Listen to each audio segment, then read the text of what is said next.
उस औरत ने अजय का सिर अपने गले पर लगाया। उसने अपने गले को कुछ झटके दिए और अजय का सिर अब उसका हो गया। उसके बाद वो मुस्कुराई और हाथ हमारी तरफ करते हुए बोली, मुझे मेरा सिर ला दो,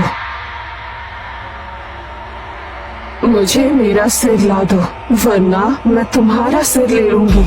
ये सुनकर मैं और सुरेश वहाँ से उस घर से भागे। मैं जंगल में भाग रहा था, लेकिन कुछ दूर जाते ही मैं समझ गया कि मैं अकेला भाग रहा हूँ और मेरे पीछे सुरेश कहीं भी नहीं है। मैं कुछ मीटर पीछे चला गया। मैंने देखा कि सुरेश उस भूतिया कोठी की तरफ जा रहा है। मैं भागते हुए उसके पीछे गया। सुरेश, तू कोठी की तरफ क्यों जा रहा है? भाग यहाँ से, वरना वो तुम्हें भी मार डालेगी। लेकिन सुरेश रुका नहीं। वो कोठी के बाहर तक जा पहुंचा। तभी मेरी नजर दूसरी मंजिल की खिड़की की तरफ गई तो खिड़की में वो सिर कटी औरत थी जिसने अजय का सिर पहन लिया था और वो मेरी तरफ देखकर मुस्कुरा रही थी। मैं जान चुका था कि उस औरत ने सुरेश को सम्मोहित कर लिया है और इसलिए वो कोठी के अंदर जा रहा है। वो अपने होश में नहीं था तो मैंने उसका हाथ पकड़ लिया और उसे वहां से दूर खींच कर ले गया। लेकिन सुरेश ने मुझे धक्का मारा और मैं पेड़ से जा टकराया।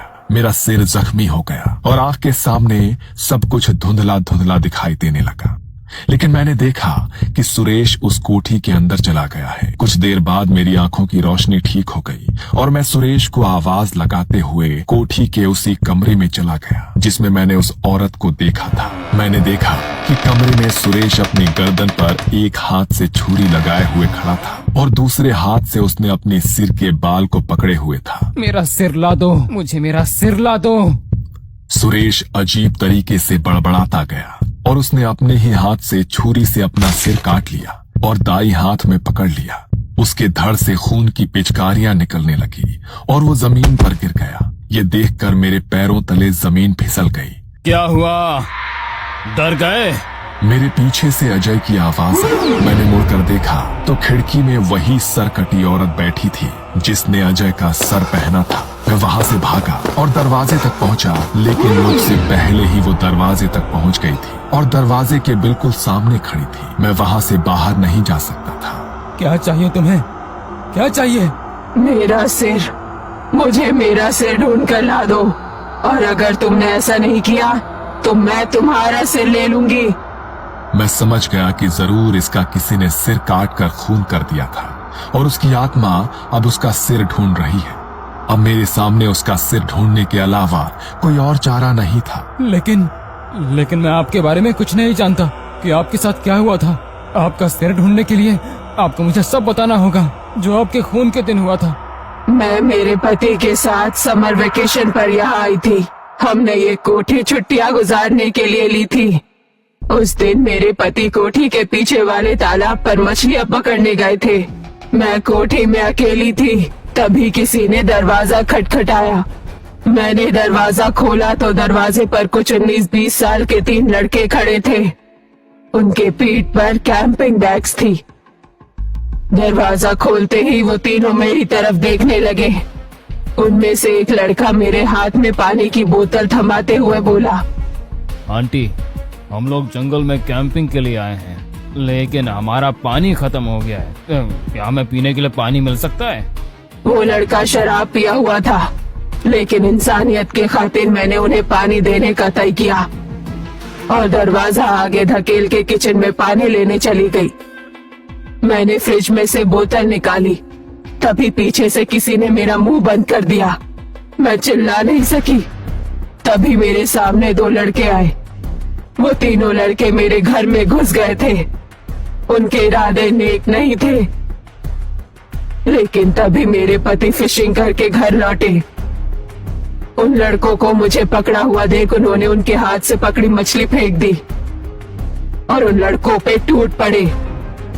लेकिन उनमें से एक लड़के ने कैंपिंग नाइफ से उन्हें घोंप दिया। उन्होंने वही तड़पते हुए अपनी जान दे दी। मैंने उस लड़के के हाथ को दांतों से काटा। ये देख वो गुस्सा हो गया और उसने मुझ में चाकू से घोंप दिया। मैं फर्श पर गिर गई। वो लड़का शराब के नशे में पागल हो गया था। उसने मेरा सिर चाकू से काट डाला और मेरा कटा सिर हाथ में लिया। मैंने खुद का सिर कटा शरीर देखा और कुछ ही देर में मेरे आंखों के सामने अंधेरा छा गया। जब मेरी रूह जागी, वो अधूरी नहीं थी।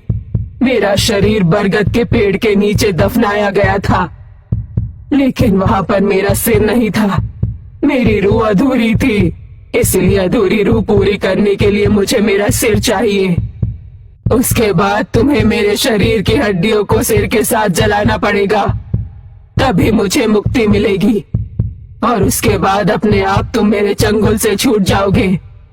ये सुनकर मैं थोड़ा हैरान रह गया, क्योंकि उसकी बताई हुई बातें उसका सिर ढूंढने में मेरी मदद नहीं कर सकती थी। उसके बाद क्या हुआ?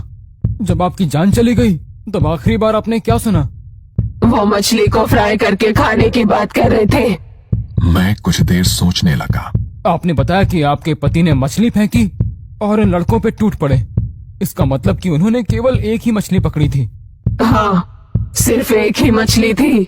हाँ, वो एक मछली खाने के लिए उन्हें काफी नहीं होगी, इसलिए वो जरूर फिशिंग रॉड लेकर मछली पकड़ने तालाब की ओर गए होंगे। और मुझे लगता है उनमें से एक लड़का आपका सिर हाथ में पकड़े तालाब की ओर ले गया होगा और उसी ने आपका सिर तालाब में फेंक दिया। मैंने अनुमान लगाया। उस वक्त मेरे दिमाग में जो कुछ भी आया मैंने उसे वही बताया। तो जाके मेरा सिर तालाब में ढूंढो। मेरे पास दूसरा कोई चारा नहीं था। एक नया इंसान तालाब पे किस रास्ते से जा सकता है, ये सोचकर मैं कोठी के पीछे वाले तालाब पे गया, क्योंकि वो लड़के भी उस तालाब पे मेरी तरह ही गए होंगे। मैं किनारे पे खड़ा हुआ। शायद उस लड़के ने इसी जगह से उसका सिर पानी में फेंका था। मैंने किनारे पे एक जगह खड़े होकर बोला। मैंने आजू बाजू देखा, वहां पर कुछ खाली नारियल पड़े थे। मैंने उनमें से एक सिर के बराबर नारियल उठाया और पानी में फेंका। उसके बाद मैंने उसके 5 मीटर के रेडियस में तालाब में डुबकी लगाई। 1.5-2 घंटे ढूंढने के बाद तालाब के निचली सतह में मुझे उसका सिर कीचड़ में फंसा हुआ मिला। उसका पूरा मांस मछलियों ने खा लिया था। मैं वो सिर जमीन पर ले आया। उसके बाद मैंने उस औरत की कब्र खोदी और उसके शरीर को सिर के साथ जला दिया। तभी उसकी आत्मा आसमान की ओर चली गई। उसके बाद मैं वहां से भागा और अपनी जिंदगी में उस खौफनाक जंगल की तरफ कभी नहीं गया।